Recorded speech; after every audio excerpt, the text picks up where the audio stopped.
fishing. This guy who was fishing down the break wall was right in front of me. He saw me cast at a fish, and now he's right there and he's casting to the fish. Oh, you know, I'm not the problem. It's these damn Asians. They come here and they just keep everything. They throw all the 3-inch little bluegills in a bucket.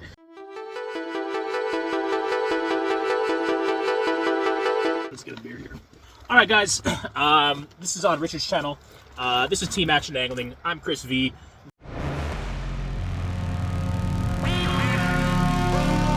The Astute Angler, previously known as The Astute Angler, currently known as Everybody Fishing, but you don't know that because I don't edit any videos. I'm here with my good friend Richard. We're going to talk fishing in this ice hut, November 10th, 8 inches of ice. What are we talking about? We're going to be covering some Centrist takes, our opinions on some very popular but absolutely god-awful fishing opinions, and delving into some other things. We're going to be we're talking shit. We're just talking fishing. Yeah, we're going to talk fishing. That's it. We're going to do a little lighthearted gatekeeping and just keep it fun and talk about some stuff, man. So let's. Geez, man. Well, it's November. It's steelhead season. It's everything season. November is a good fishing time. But I live in the big city, Toronto. A lot of creeks around me. Not a lot of good fishing where I am from shore. November is steelhead time where I am. And I know Richard has partaken and enjoyed as well. And we both have a beef with some of the steelhead elitism. What exactly is, what things we got? We've got a list there. We made a list. Well, I mean, all I put on there was elitism. But, okay. But here's the thing about me. I love steelheading. About 7-8 years ago, I put one video on my channel catching maybe two steelhead. Local creek. Never said the name of the creek. Nothing of the sort. It was just like straight footage, and if you hadn't been to those spots yourself in the past, you would never know where it is. Not to mention, all of those spots are in the friggin' regulations. So that all you do is pick up a reg book, whatever's open, that's the steelhead. I'm one of them, and there's only 3 in the area. And one of them you can't fish anymore. So it was one of the 2. People lost their minds, call me a spot burner, call me a Guggen, you know. Yeah, all the slurs. All the names. Yep. So sorry, back it up. So you posted a video. Yeah, you posted a video of a spot that they assumed would be some secret thing. Yeah. Clearly, it's not. It's just if you do your homework and you try to go fishing, you're gonna find this location. Yeah. Yeah. Yeah. And ironically, the people who were giving me this flack have the name of the spot plastered on their windshields of their cars and on garbage cans around. Anyways. And it's that type of elitism that literally turned me off steelheading forever. Like, unless I'm the only one on the creek, I don't want to do it anymore. Yeah, I agree. The location elitism, what exactly is it? It's, some people have time to go and check the rivers and be there when the first run of fish come, and they will go and they'll tell their handful of friends, and word will get out. And in a short time, you can get a lot of people out on a spot, on a river. And then when you get to the river and the people are there, I mean, I see it time and time again. You're just another fisherman. People are there since 5 a.m. You're in the middle of the week. You took a day off work, whatever it is, and you get to these spots. And very rarely in the steelheading world is there any positive greeting. Is there any camaraderie when you enter the creek, right? Yeah. You got wind. Maybe you got wind on Facebook. Maybe you saw a video because the guy posted it last week, and you hope the fish are still there. Maybe you just decided to do the work yourself, and you didn't hear from anyone. You're like, you know what? It rained 3 days ago. I'm going fishing today, and you get to the river, and you get a lot of dirty looks, man. You get a lot of dirty looks just for walking up. Guys will go camp out a spot, and fish there all day long, one pool, and not let anyone in, even if they're not catching, right? They'll keep the same presentation rolling on the one spot. They won't let anyone in on the one spot, and they'd rather happily blank in that one spot than give it up and move around and maybe blank elsewhere, and maybe someone else would get in there and catch one because they're doing something different. The spot elitism is real in the steelhead world. Now, question, why? Is there a why? Do we even care about the why? I mean, I think it's just because the spots are so limited, but you can't just go on that. Like, there's no secrets. There is no secrets. It's all in the regulations. Yeah. So I think that it's just people are angry that they showed up, but there's other people there. Like, I'm sorry you had to encounter some difficulty in your day of fishing. That's it. But it's going to happen. Doesn't matter what you're doing. That's it. And if you are upset with people coming, more people on fishing spots, I hate to say it, man, but you got to stop posting them. It really is. You know, if you really hate it, you just got to go fishing, enjoy the fishing, catch your fish. That's where I'm pretty much at. That's pretty much where I'm at now. I just like to post it, whatever, take photos, video. But if you're unhappy with the amount of people, you got to stop posting. Number one, if you're posting, you don't have the right to have an attitude of if there's people in your spot or not. And it's deterring to new anglers, deterring to young anglers, and I mean, I see it even in older guys. A lot of times, you know, 25, 30, 35-year-olds, they won't go steelheading unless there's 5 of them together, because the whole objective is to muscle people out of spots, get 5 dudes on the best spot, and just hold the spot all day long. Is that fishing, man? I don't know. I don't know what that is. I don't call that fishing, though. Yeah, I hate it. Yeah. What happened to me? I was fishing a couple weeks ago. No, October, so about a month ago. And normally, you know, the status quo in the Southern Ontario is float fishing on a center pin reel.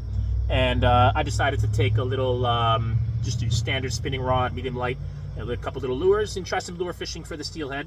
Caught a few fish. I caught some steelhead, some good ones. Caught one good steelhead and some salmon. But I remember when I had a fish on, I was the only guy in the river from the morning. It was the middle of the week, everyone at work. I'm the only guy there. I'm fishing. I got this fish on, all good.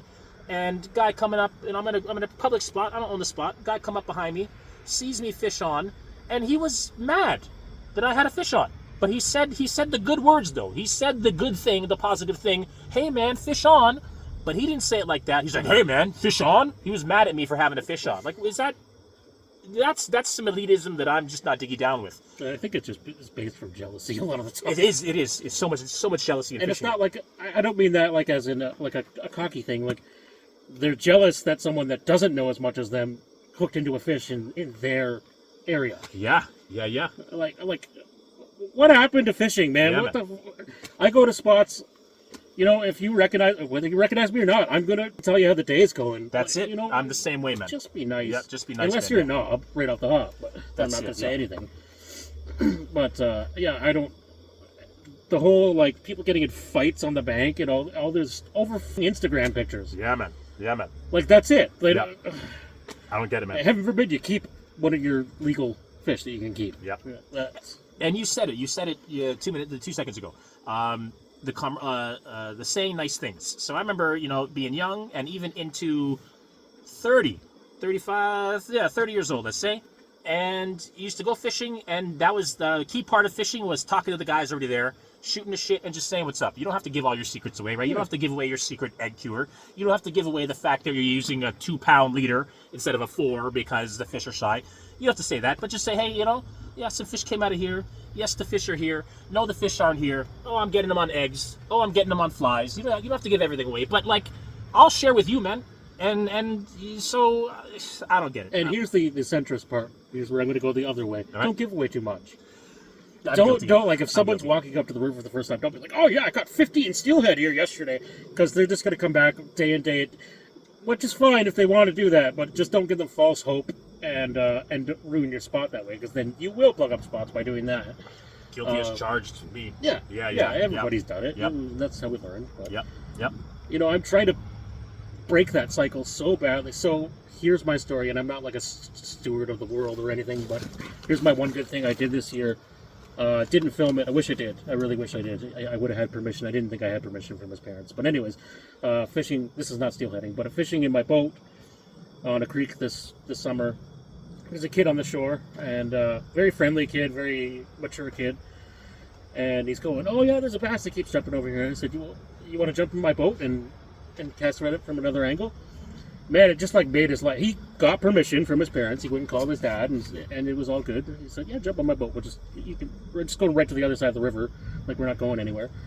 And so, anyways, he couldn't get his bass, but Willie's out in the boat. Of course, I'm telling him other things about fishing, and I said, "Here, take this rod." And I put a piece of cut bait on it. I said, "Throw that on the bottom. If you want to catch something big, you'll get something big before the day is over. If you just watch it." And he's asking me about channel cats.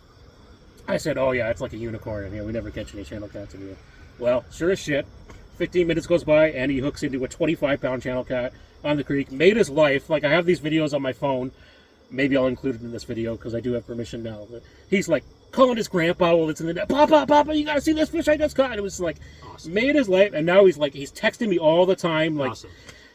Because you made fishing the effort, related things. Yeah. 'Cause you made the effort to engage with a newbie, young, old, doesn't matter, just a person you haven't seen before, a fellow human being. You made the decision to engage with and make a suggestion and donate your time and your effort, right? Your boat, your everything, and that's amazing, man. Yeah, that's good stuff. And that's anyways, the point I was getting to with that, Sorry. besides just needless bragging, the point is now he is not only he's going to be addicted to fishing. Of course, I love that, but he's going to angle that way. Like he's learned that way now, and he's going to pass that on to someone else in the future. When he gets older, he's going to remember that time. Some random fat dude took him out on his boat, and he caught a 25-pound catfish. I love it. Yeah. Similar story, not nearly as awesome, but similar enough. I was fishing steelhead October that same day, a little further upriver, and decided to take a little smoke break, and there was some fish in front of me. I had caught a salmon and decided to take a break, and there were some rainbows and everything in front of me that one had interest, and then he kind of turned off, and I was just going to leave him rest for a bit. And then 15-year-old kid he must be skipping class because the steelhead are in, power to you. And he come up, and he was fishing with, I think he was fishing pink worm or something, and I had some roe bags on me that I knew I wasn't going to use because I was having fun with the lures, and I knew they were going to sit on me all day. I'm going to take them home, probably just throw them in the trash. So I said, hey, kid, you want these roe bags? And he was ecstatic. He's like, what? Yeah, you give me these? I'm like, yeah, I'm not going to use them. Go for it. I gave him, a dozen roe bags, all sizes, and he was ecstatic. He threw one on. He was fishing. He didn't catch anything right then and there, but he was happy, man, and he's going to remember that. Yeah. And he's gonna remember that, and yeah, that's something I do all the time. If I'm catching fish on my cured roe bags, I always hand them out to everybody. Yeah, I'm the same way, man. Yeah, I can't help it. Why not? Even to a fault, man. It's for know. Sure. Yeah. Anyway, but that's fishing, man. Like it's it doesn't have to be so guarded, man. You know what I noticed? This is what I want to bring back to Ontario. I know it's really difficult these days for a lot of reasons that we can't mention on YouTube. But the difference in my lifetime between even Alberta to a degree, but Alberta's not so great in that way. It's just fishing isn't very popular there. But when I went to Nova Scotia, totally different world, man. I mean, it's just how the people are out there. It doesn't have to be with fishing, but I'm going out. If I was fishing in my town here for resident browns, because that's what I was fishing in Nova Scotia, it was the only one that was open. And I see somebody on the river, they're probably going to give me the stink eye and just stay silent and not say anything to me. They might say, give me a nod. In Nova Scotia, they're like, hey, bro, you catch anything, boy? And, I caught some on these flies I tied last night. Here, take 5 or 6 of them. You know where they are? They were over there in that hole over there. And I mean, like, everybody will give you the shirt off their back. I know it's a pressure thing. Like, they have way less pressure on the rivers, so they don't care. Like, go ahead and take a fish. But still, we need to bring that, if somebody knows proper catch and release, who cares? Then it's not really that big of a deal. Yeah, Fish. That's right. Yeah. The fish will bite again. You may have to change technique and presentation, but the fish will bite again. A lot of fish will bite again the same day. If you change something up and give them a few hours, rest them for a bit. Even steelhead, the smartest fish in the world, if you ask the steelheaders, they'll hit like 6 hours later on the same stupid roe bag. Yep. That's right, man. That's right. Yeah. So the positivity, man. A good smile. A smile, a good word, a kind word, man. Just makes the whole river feel better. I've been on the river many times where everyone's in a shitty mood, and you can just feel it. You can feel it from the parking lot, man. It's not good. And then everyone, you get to you're kind of shoulder to shoulder with guys at spots and trying to squeeze in where you can, and you see everyone's very protective, and protect your spot. You're fishing there, that's cool. But at least smile. If you're not catching fish, that's fine. You don't want to move from your spot, that's fine too. Just smile, man. And if someone comes up on you, like if they don't know, some people just don't know fishing etiquette. So here's another personal story, anecdote to go with that. I went to the Niagara River for the first time last year. Short fishing for the first time last year. We walk up to where everybody fishes on the lower Niagara. There's only one spot. It's Queenston. There you go, spot burner. Queenston launch. So there's people, everybody's lined up. There's probably 30 people there. It was a weekday, so it wasn't that busy. But there's this huge 50-foot gap in between this guy on one rock and the other guy on the other rock. So everybody else is spaced out much closer than that. So I just walk up and I'm like, okay, this spot's open right in front of parking spot. That's great. I'm going to start fishing. Guy loses his shit. Oh, do you think you'd give us a little bit of space here? And I'm like we're spaced out more than everybody else. Like, what are you talking about? And he's like, I see your gear. That's it. Oh, man, we're going to get into that one later. He goes, I see your gear. You know what you're doing. Like, bro, I've never been here. I drove here for like 2.5 hours today. I don't know. I saw an open spot. I was going to fish. Anyways, when I explained it to him, he did apologize afterwards, and eventually, at the end of the day, gave me the run. He's like, oh, man, I feel really bad. He went way up the bank to come and get me to say, the spot's open, come and get it. Okay. But anyway, like, dude, you don't know anything about somebody from looking at their rod. That's it, right? man. Yeah.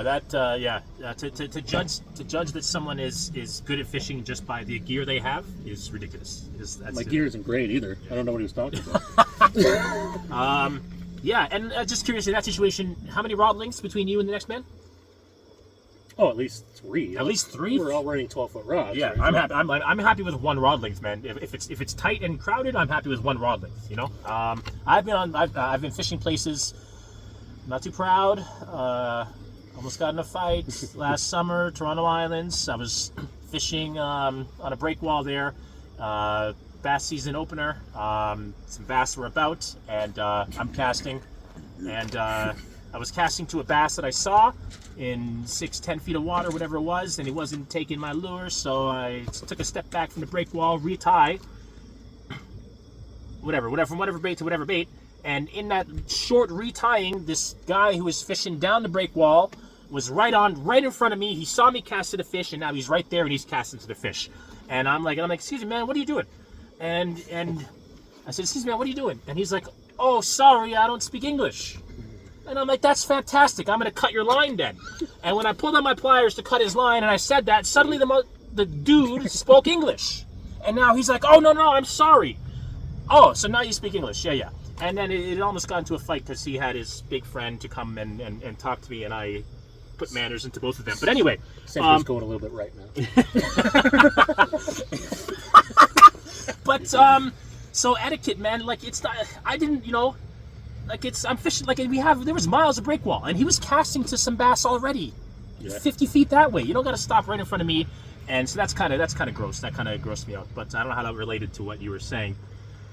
Oh, we're going both ways. That's a good anecdote. Yeah, fair enough.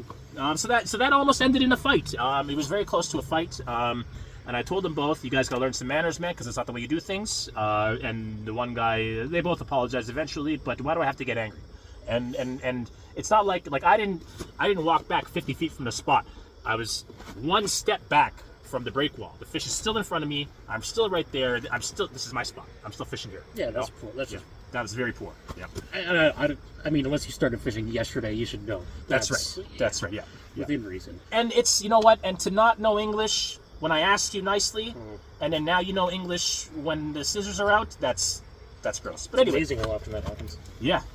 Yeah, so I think that segues into gear snobbery, as you were mentioning about the equipment. Yeah. Oh, the only thing I wanted to add to that is if you're going fishing and you come home from every day you go fishing pissed off, pick a new hobby, start knitting, because you are not made for fishing. That's not what fishing is about. Yeah. Relaxing, having a good time, camaraderie, all the good things in life. Yeah. If you don't feel better coming home, then it's not the sport for you. It's not the pastime, hobby, whatever you want to call it. Never musky fish. Yeah. Nope. That's just whoever you are. Yeah, that's just begging for anger. I mean, I've gone fishing. We all want to catch, but I've gone fishing and caught nothing, and still felt good at the end of the day. Most times, I still feel good. It just feels good to move around. It's just good to get out. Really, that's what I find. It's just good to get out, man. Just happy to be out. Just happy to be a part of it. That's an inside joke. Oh man. Yeah. So go fishing, enjoy it, man. Hope to catch. But if your only goal is the posts and the harvest, you're missing out, man. Go out, listen to the birds, see how the river has changed from last year. Figure out, if it's difficult fishing day and you can figure out the problem and you can get that one fish in. I mean, those are some of my favorite days, man. Some of my favorite days where things are hard and it's not quite what I expected. The water's low. You worked and you achieved something. Yeah. You thought about it, you switched it up, and you achieved it. Exactly. That's a lot of people, they want to go out and they want it to just be easy, and I mean, there's no paywall to fishing, which is bringing us into our next segue. Okay. Yep. There is no paywall to fishing, although some people would argue. Some people would argue. We have the gear elitists. The gear elitists. I don't really know how to start this conversation because it's vast. It is vast. It expands to every category. It didn't used to in Ontario expand to carp, but now it does. Wow. Yep. It really does. Big time. Is this a product of consumerism and Yes. the internet? Yeah, Yes. it is. Yeah. So elitism. You go to Although it did exist before the internet. fair enough. Yep, Big for time. sure it did. Yep, for sure it did. Yeah, elitism. Again, we see it depends on what kind of fishing you do. You're going to see it in whatever fishing you do, but I see it mostly in steelheading. Richard probably as well. I saw some of it in carp fishing as well. Actually, quite a bit in carp fishing also. You got to have, if you're not fishing the exact same rod and the exact same reel and the exact same method as the other guy, then you're not welcome. I've seen that far too many times, and that's toxic, man. I can't. We got to end that. Fun.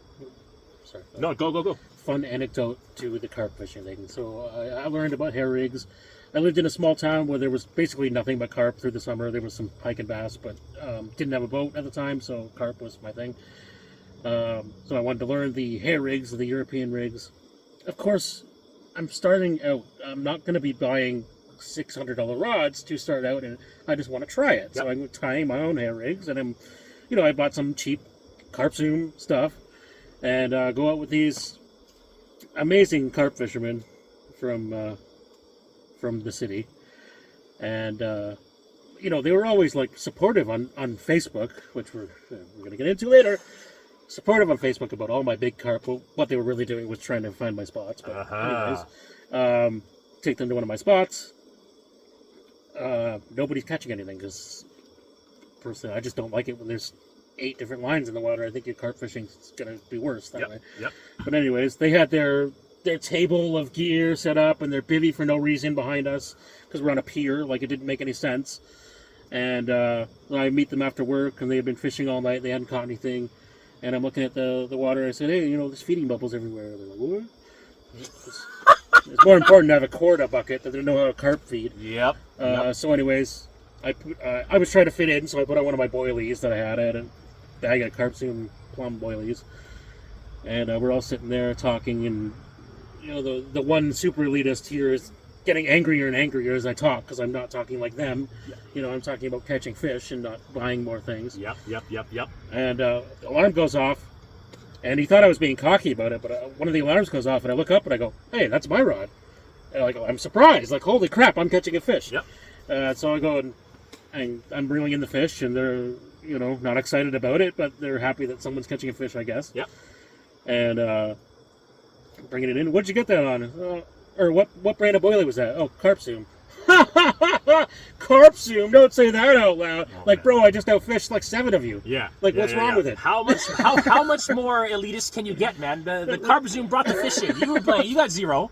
Carp Zoom has 1, and you're gonna take a dump on it? That's ridiculous. That's absolutely ridiculous. I'm gonna build on the carp elitists.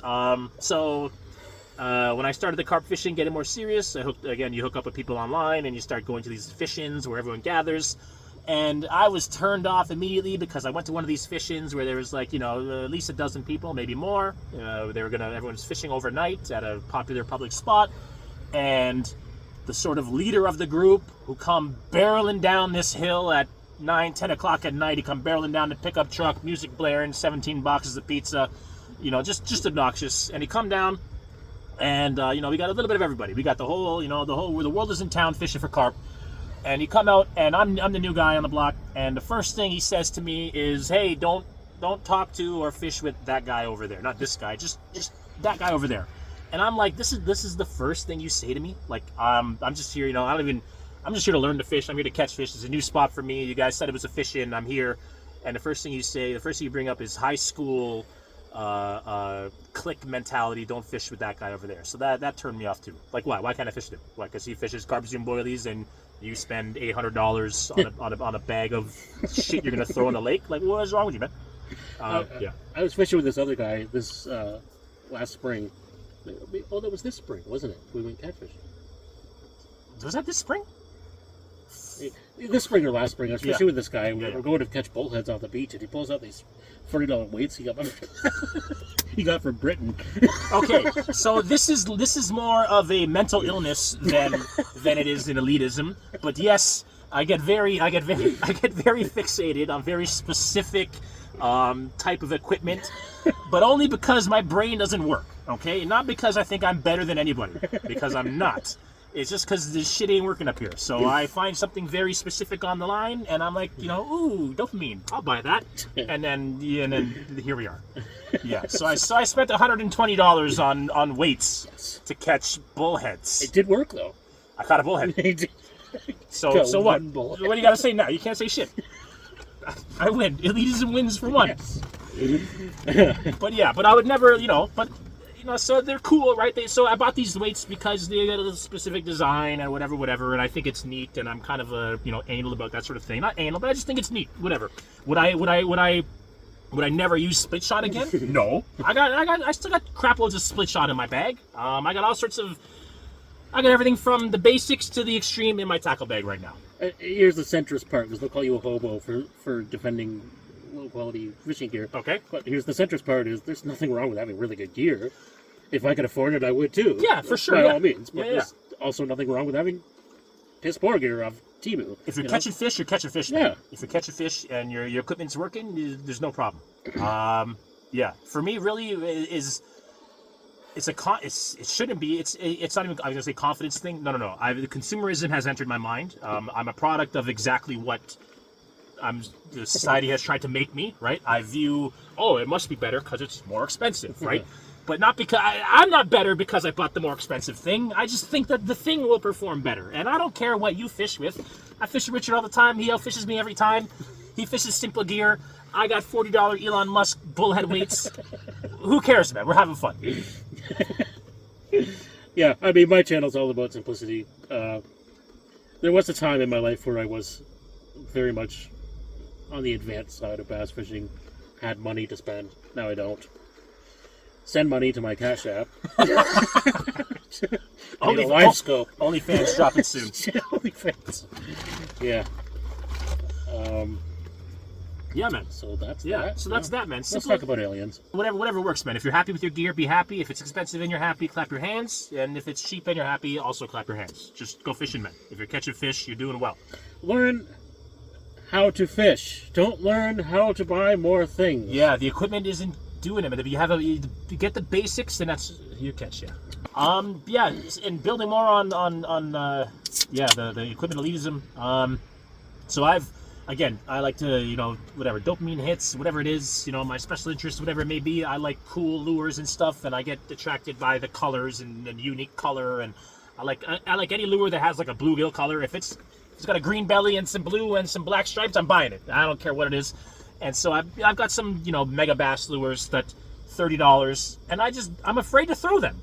I don't throw them. They look beautiful. They probably catch a million fish, or maybe they don't, but I wouldn't know because I don't throw them because I'm afraid to. And I go back to, if the fish are around and there's a log close by or any 1% chance of snagging, I'm throwing my tried and true $10 jerkbait, Husky jerk or whatever it is. And the mega bass jerkbaits are sitting there dry, no scratch, no rust, never to be used. They look beautiful. Yep. Yeah. So, yeah, man. Yeah. Yeah, I got a few musky lures that I just never ever use. There it is. Like, Don't fall into the trap, man. Yeah, you buy a fancy lure. I mean, if you're, you got the money to spend, you want to buy fancy lures and snag them up and lose them and go buy again, by all means, live your life, man. If $80 is what 20 is to me, yep, to you, that's it, yeah. But if you find yourself stressing over the lure, man, don't even bother. Yeah, go for cheap stuff that you're not afraid to lose, and you'll actually catch more fish because you're going to cast where the fish are. As simple as.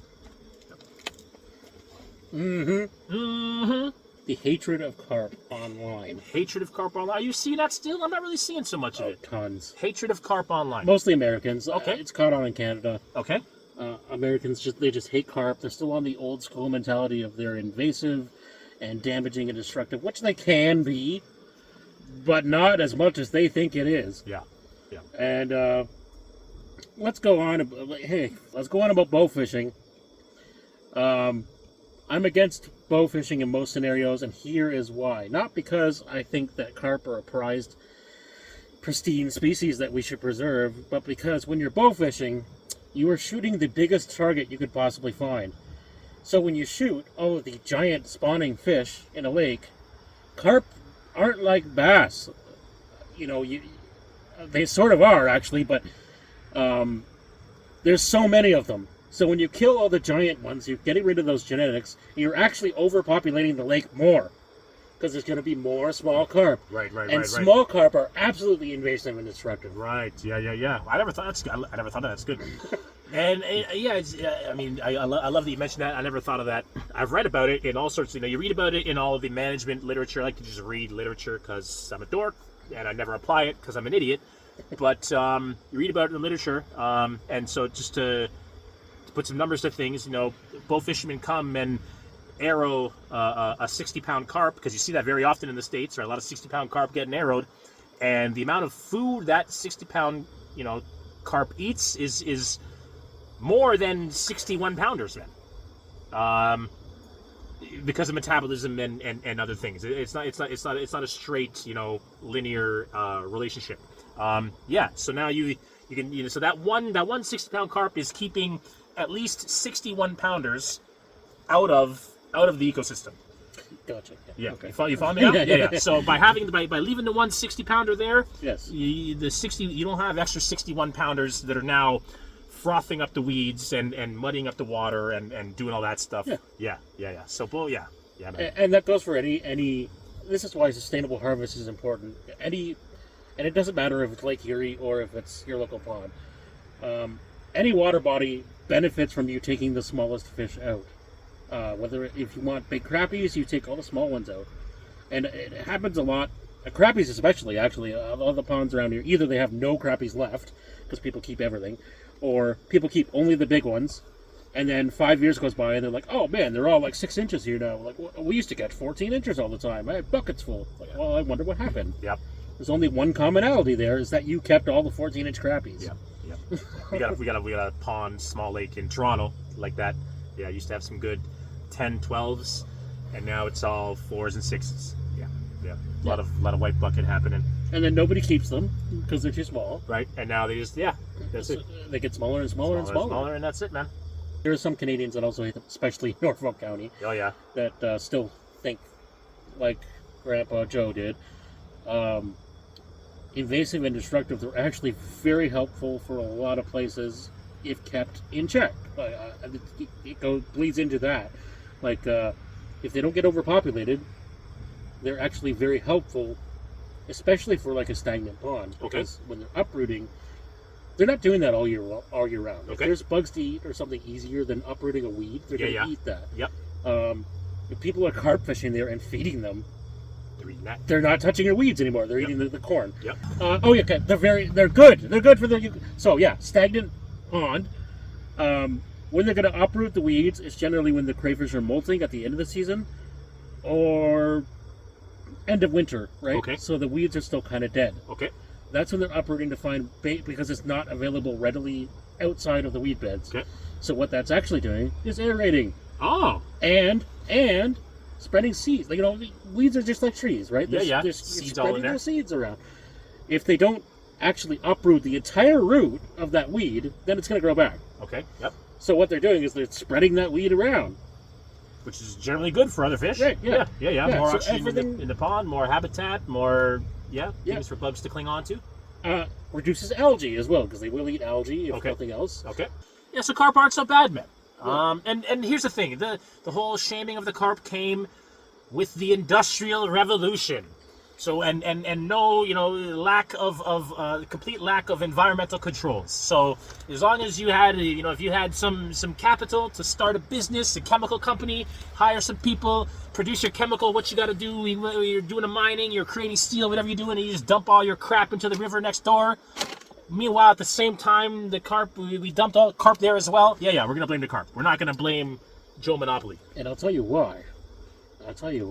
That's actually another thing. Just because a pond has a lot of carp in it and nothing else, or let's say, I don't know, Coots Paradise in Hamilton, it doesn't mean that that's because there's carp there. It just means that they're a very good survivor, and they'll survive in garbage. That's right.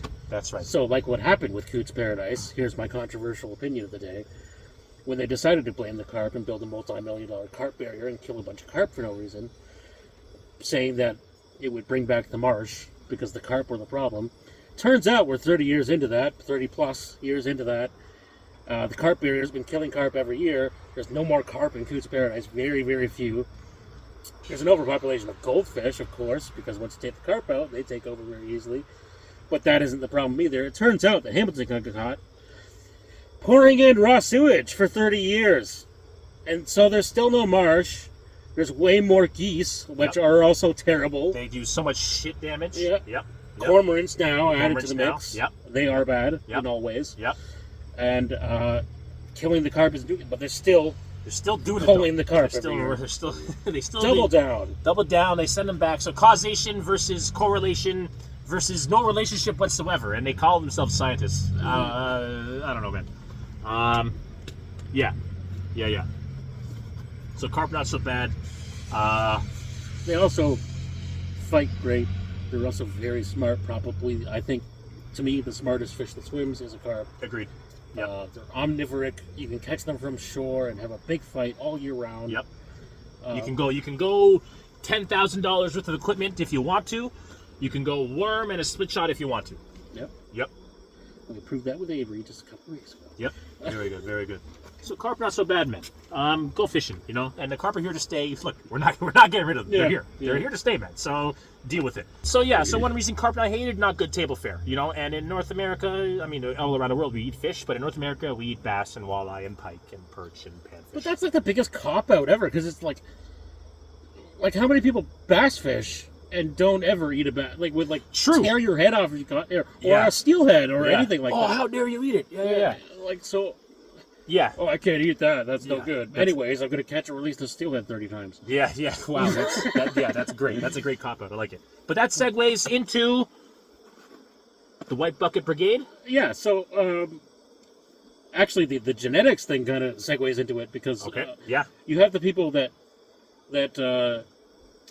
keep all these adult, let's say crappies. Crappies is a really good example out of a small lake, and you go like, man, do you think you should be keeping like 18, 14-inch crappies? I think that's kind of a bit much. And they go, oh, I'm not the problem. It's these damn Asians. They come here and they just keep everything. They throw all the 3-inch little bluegills in a bucket. You have any trouble catching a 3-inch bluegill? Even after all the Asians? Did that really affect anything? There's still plenty of 3-inch bluegills there. Yep. But you know what there isn't? It's 14-inch crappies. Yep. I got, I'll be honest, man. The phrase, the slogan, the mantra, there's no meat on it. I only hear that from one demographic. Yep. And that's me and my homies. Mm-hmm. That's me and my homies. I hear that one from. So I've been on a lake in a small kettle lake in Richmond Hill, one of the lakes of the region where the Ontario bass record come from. So there's some isolated lakes in Richmond Hill and Aurora outside of Toronto, and the Ontario bass record came from there. They're kettle lakes. They're ice. They don't get a whole lot of fishing pressure. No boat access. No motorboat access. And I was on one day way back in my pontoon, and I'm fishing for pike, and roll out, and there's some their houses now. 50 years ago they were cottages. Their houses now on the shore of the lake, and I'm just doing my thing, and I see a boat, and I just roll up and talk to the boat, and hey, how you guys doing? And it's it's one of my clan, and how you guys doing? Yeah, we're doing good, and I'm fishing for pike. What are you guys doing? Oh, it's May. It's sometime in May, and fishing for bass. There's no bass left, and I can't. I can't say shit. What do you want me to say? It's you, man. You're the reason why there's no bass. The Asians ate all the bass. No. The Asians are stuck over there on shore. They can't cast beyond the 2-foot sand flat that extends for 400 feet. They're not catching the bass, man. They're catching some sunfish, maybe a crappie. You're catching the bass in May. Maybe you're eating them, maybe you're not. But if you're eating them, terrible. Even if you're not eating them, they're learning, right? They're getting an education very early in the season, and you're not catching them the rest of the season.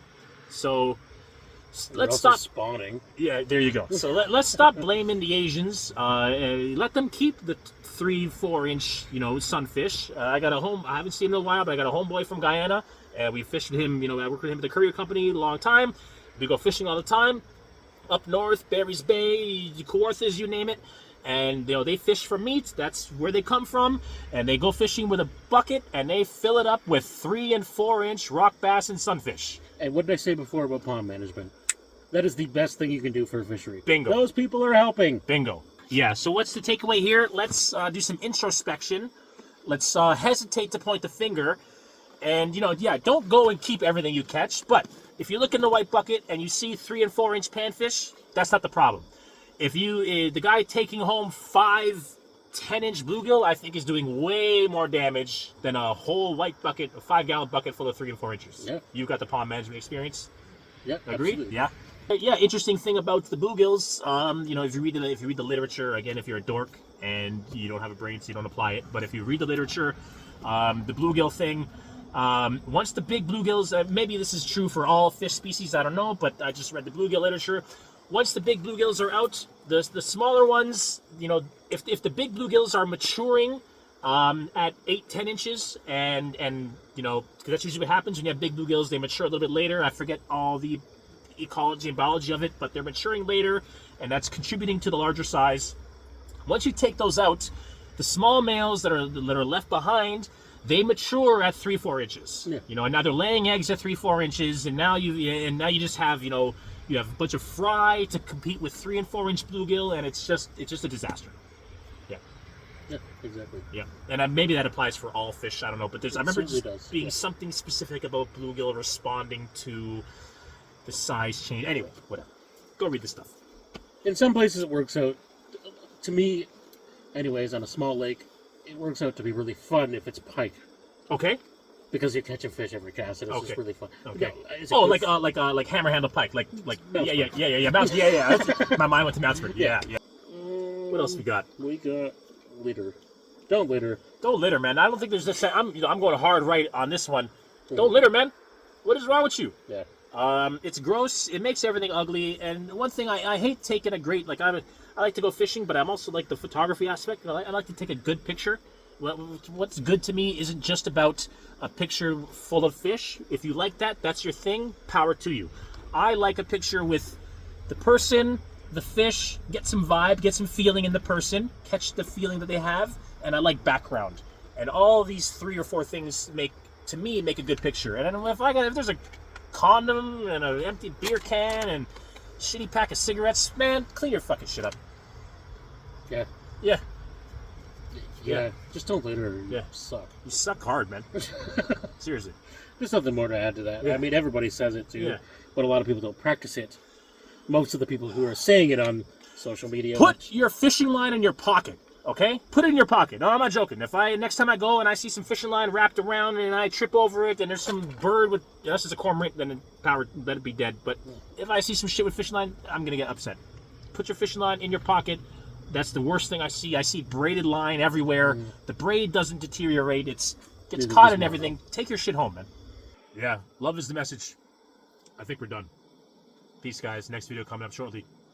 We're going fishing. Love you. Love you too. Bye. Home.